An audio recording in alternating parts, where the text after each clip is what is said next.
Welcome to I dream. నేను మీ అనుష కుమార్. చాలా మందిలో అరికాళ్లలో, అరచేతుల్లో తిమ్మిర్లు, మంటలు చూస్తూ ఉంటాం.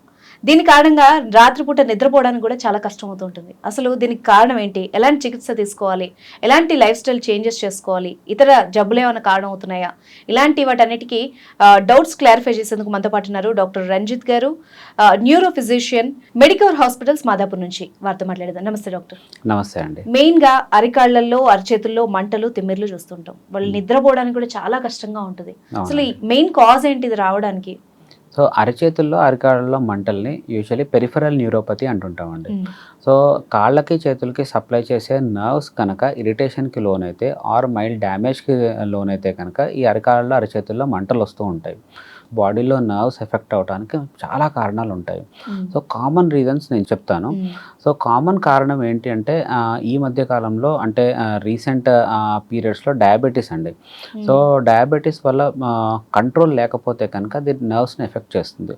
దానివల్ల విపరీతమైన అరికాళ్ళల్లో మంటలు రావటము అండ్ చేతుల్లో మంటలు రావటము జరగవచ్చు.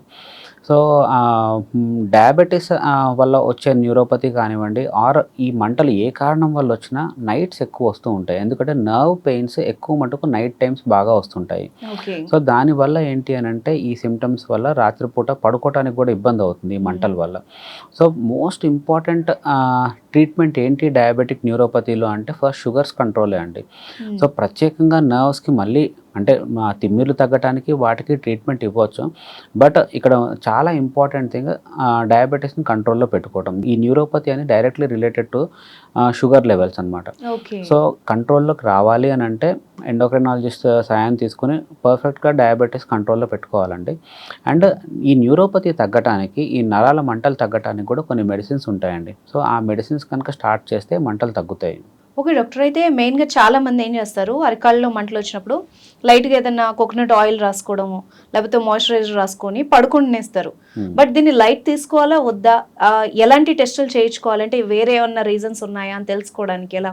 సో ఎందుకు వస్తుంది అనేది కూడా చాలా ఇంపార్టెంట్ అండి. అంటే ఓన్లీ డయాబెటిక్స్లోనే కాదండి ఈ న్యూరోపతి వచ్చేది, వేరే కారణాల వల్ల కూడా వచ్చే అవకాశం ఉంటుంది. ఇంకొక కామన్ కాజ్ ఏంటి డయాబెటీస్ కాకుండా అంటే deficiencies. For example B12 deficiency వల్ల వచ్చే న్యూరోపతిని న్యూట్రిషనల్ న్యూరోపతీస్ అంటుంటాం వీటిని. సో B12 డెఫిషియన్సీ అంటే వెజిటేరియన్స్లో చాలా కామన్గా చూస్తూ ఉంటాం. సో B12 డెఫిషియన్సీ ఉంటే కూడా కాళ్ళల్లో, చేతుల్లో బాగా మంటలు రావచ్చు. కొంతమంది ఆల్కహాలిక్స్లో థైమిన్ డెఫిషియన్సీ అని చెప్పేసి ఉంటుందండి. ఆ థైమిన్ డెఫిషియన్సీలో కూడా కాళ్ళల్లో, చేతుల్లో బాగా మంటలు రావడం జరగవచ్చు. సో న్యూట్రిషనల్ కాజెసే కాకుండా కొంతమందికి వాస్కులేటిక్ న్యూరోపతీస్ అని చెప్పేసి రావచ్చండి.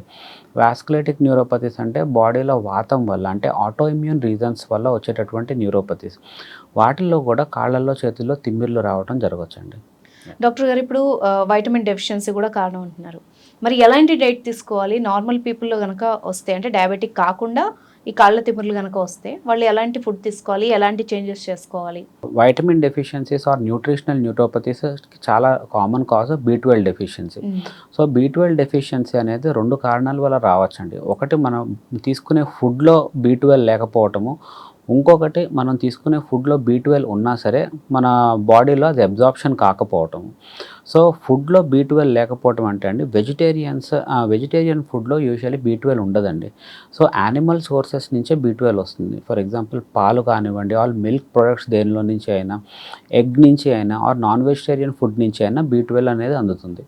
సో వెజిటేరియన్స్ అట్లీస్ట్ మిల్క్, వీటి ఇవి తీసుకుంటే B12 ఇంప్రూవ్ అయ్యే అవకాశం ఉంటుంది. ఇప్పుడు మీరు చెప్పినట్టుగా కంప్లీట్ వెగాన్ ఉంటారు, వాళ్ళు అసలు యానిమల్ నుంచి వచ్చిన పాలు కూడా తీసుకోరు. సో అలాంటి వాళ్ళు సప్లిమెంట్స్కి వెళ్ళొచ్చా? అలాంటి వాళ్ళు సప్లిమెంట్స్కి వెళ్ళొచ్చండి. సో కొంతమందికి ఏంటి అని అంటే అబ్జార్ప్షన్ ప్రాబ్లం ఉంటుంది. అబ్జార్ప్షన్ ప్రాబ్లం ఉంటే నాన్ వెజిటేరియన్ ఫుడ్ తిన్నా సరే వాళ్ళకి అబ్జార్ప్షన్ ఉండదు. వాళ్ళకి హై లెవెల్స్లో ట్యాబ్లెట్స్ ఇవ్వాల్సి వస్తుంది. ఆర్ బెస్ట్ ఏంటి అంటే వాళ్ళకి ఇంజెక్షన్స్ ఇవ్వాల్సిన అవసరం పడవచ్చండి. ఎందుకంటే ఎన్ని ట్యాబ్లెట్స్ తీసుకున్నా సరే అబ్జార్ప్షన్ అందకపోవచ్చు. సో వాళ్ళకి ఇంజెక్షన్ ఫామ్లో ఇస్తే కనుక ఈ న్యూరోపతి అనేది ఆర్ B12 నుంచి వచ్చే వేరే సిమ్టమ్స్ అనేవి, డెఫిషియన్సీ నుంచి వచ్చే సిమ్టమ్స్ని మనం ట్రీట్ చేయొచ్చు. బట్ కాళ్ళలో చేతుల్లోనే కాకుండా కొంతమందిలో ఒకటే హ్యాండ్లో మేబీ ఈ పార్ట్ నుంచి ఇక్కడి వరకు ఒక రకమైన మీరు అన్నట్టు ఒక షాక్ ఫీలింగ్ కానీ తిమ్మిరి కానీ వస్తూ ఉంటుంది. అది దేని వల్ల వస్తూ ఉంటుంది? చాలా మందికి ఒక చేతిలో తిమ్మిరి రావటం కానివ్వండి, ఆర్ కొంతమందికి 2 చేతుల్లో తిమ్మిరి రావడానికి కానివ్వండి, ఒక రీజన్ ఉంటుందండి. అది కానీ కార్పల్ టన్నెల్ సిండ్రోమ్ అని చెప్పేసి అంటుంటాం. సో కార్పల్ టన్నెల్ సిండ్రోమ్ అంటే మన చేతికి సప్లై చేసే ఒక నర్వ్, మీడియన్ నర్వ్ అని చెప్పేసి ఒక నరం ఉంటుందండి. ఆ నర్వ్ కనుక వ్రిస్ట్ దగ్గర ప్రెస్ అయిపోతూ ఉంటే కనుక వాళ్ళకి ఏ వైపు ప్రెస్ అవుతుందో ఆ వైపు ఆ తిమ్మిర్లు రావచ్చు, పామ్లో తిమ్మిర్లు రావచ్చు అనమాట. ఇది చాలామంది ఫీమేల్స్లో చూస్తుంటామండి. మేల్స్లో కూడా చాలామందిలో కనిపిస్తుంది, but more common in females. For example దీనికి కారణాలు ఏముంటాయంటే ప్రెగ్నెన్సీలో ఫీమేల్స్కి అక్యూట్ వెయిట్ గెయిన్ వల్ల నర్వ్ ప్రెస్ అయ్యి ఇలాంటి తిమ్మిర్లు రావచ్చు. ఇంకొంతమందికి ఓవర్ యూసేజ్ ఆఫ్ రిస్ట్ వల్ల అక్కడ బ్యాండ్ లాంటి స్ట్రక్చర్ ఉంటుందండి. ఆ బ్యాండ్ లాంటి స్ట్రక్చర్ నర్వ్ని ప్రెస్ చేయడం వల్ల తిమ్మిర్లు రావచ్చు. ఇంకొంతమందికి అన్కంట్రోల్ డయాబెటీస్ వల్ల కూడా ఈ సిటిఎస్ అనేది ఇప్పుడు రావచ్చు. ఎక్కువ రిస్ట్ అన్నది అంటే సాఫ్ట్వేర్ జాబ్ అనుకోండి, ఎక్కువ మౌస్ చూస్ చేస్తారు, వాళ్ళలో వచ్చే ఛాన్స్ ఉంటుందా? అంటే రిస్ట్ ఫ్లెక్షన్ ఎక్స్టెన్షన్ మూమెంట్ చేసేది ఎవరైనా సరే ఓవర్ యూసేజ్ చేసే వాళ్ళు రావచ్చండి. ఫర్ ఎగ్జాంపుల్ ఎక్కువ బట్టలు పిండే పని కానివ్వండి, ఆర్ హౌస్ వీప్ చేసే పని కానివ్వండి, ఇట్లాంటి వర్క్ చేసే వాళ్ళ రిస్ట్ మూమెంట్స్ బాగా ఎక్కువ ఉండే పని వాళ్ళకు కూడా వచ్చే అవకాశం ఉంటుంది. ఓకే డాక్టర్, ఒకవేళ తిమ్మిర్లే కదా అని చెప్పేసి నెగ్లెక్ట్ చేస్తే గనక ఏమన్నా ప్రాబ్లం అయ్యే ఛాన్స్ ఉంటుందా? తిమ్మిర్లు అనేవి ఒక సెన్సరీ సిమ్టమ్స్ అండి. అంటే మన నరాలు డ్యామేజ్ అవుతున్నప్పుడు ఇనీషియల్ ఫేజ్లో వచ్చేటటువంటి సిమ్టమ్స్ తిమ్మిర్లు. సో ఇది నెగ్లెక్ట్ చేస్తే ఫర్దర్గా ప్రోగ్రెస్ అయితే కాళ్ళల్లో చేతుల్లో స్పర్శ కోల్పోవటము, ఆర్ చాలామంది డయాబెటిక్స్లో మనం చూస్తూ ఉంటాం, కింద ఏమైనా కట్ అయినా సరే మనకు తెలియట్లేదు, అది పుళ్ళు పడిపోవటం ఇలాంటివి జరుగుతూ ఉంటాయి. సో ఇవి ఎక్కువైనప్పుడు అలా స్పర్శ కోల్పోవటం జరగవచ్చు. ఆర్ ఇంకా ఎక్కువైతే కాళ్ళల్లో చేతుల్లో గ్రిప్ తగ్గే అవకాశం ఉంటుందండి. ఈ సెన్సేషన్స్తో స్టార్ట్ అయ్యి తర్వాత మోటార్ సిస్టమ్ కూడా ఎఫెక్ట్ అయ్యే అవకాశం ఉంటుందన్నమాట. కాళ్ళల్లో చేతుల్లో బలం తగ్గిపోయే అవకాశాలు ఉంటాయి. దానివల్ల గ్రిప్ తగ్గిపోవటము, చేతుల్లో పట్టు లేకుండా పోవటము, కాళ్ళల్లో పట్టు లేకుండా పోవటము ఇలాంటివి జరగవచ్చండి.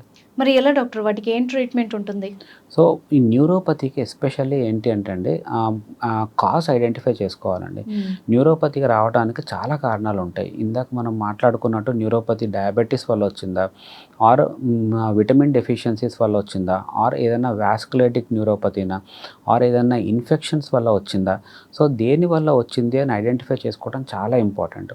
సో ఆ మంటలు తగ్గడానికి ఇచ్చేటటువంటి ట్రీట్మెంట్ అనేది చాలా ఒక 50% ట్రీట్మెంట్ లాగా కన్సిడర్ చేయాలి. యాక్చువల్లీ అసలు ఎందుకు వచ్చింది అనేది ఐడెంటిఫై చేసుకుని దాన్ని ట్రీట్ చేయడం అనేది మోస్ట్ ఇంపార్టెంట్ థింగ్ అండి. డాక్టర్ గారు, చాలామంది డయాబెటిక్ పేషెంట్స్లో పెద్దవాళ్ళలో చూస్తుంటాం, స్టాటిక్ మీరు చెప్పినవన్నీ సిమ్టమ్స్ నెగ్లెక్ట్ చేయడమో లేకపోతే డిలే చేయడం వల్ల నిజంగానే వాళ్ళకి పటుత్వం కోల్పోతూ ఉంటుంది చేతుల్లో కాళ్ళలో. వాళ్ళకి ఎలాంటి ట్రీట్మెంట్ ఇస్తారు? వాళ్ళకి ఏమైనా ఎక్సర్సైజెస్ లాంటివి ఉంటాయా నార్మల్ అవ్వడానికి?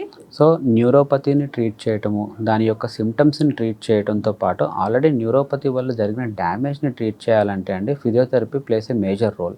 సో స్ట్రెంథెనింగ్ ఎక్సర్సైజ్ ఇవి చేసుకుంటే కనుక కొంచెం ఏదైతే వీక్నెస్ ఉందో ఆ వీక్నెస్ ఇంప్రూవ్ అయ్యే అవకాశం కూడా ఉంటుందండి. Okay sir, thank you so much. Thanks అండి, థ్యాంక్ యూ.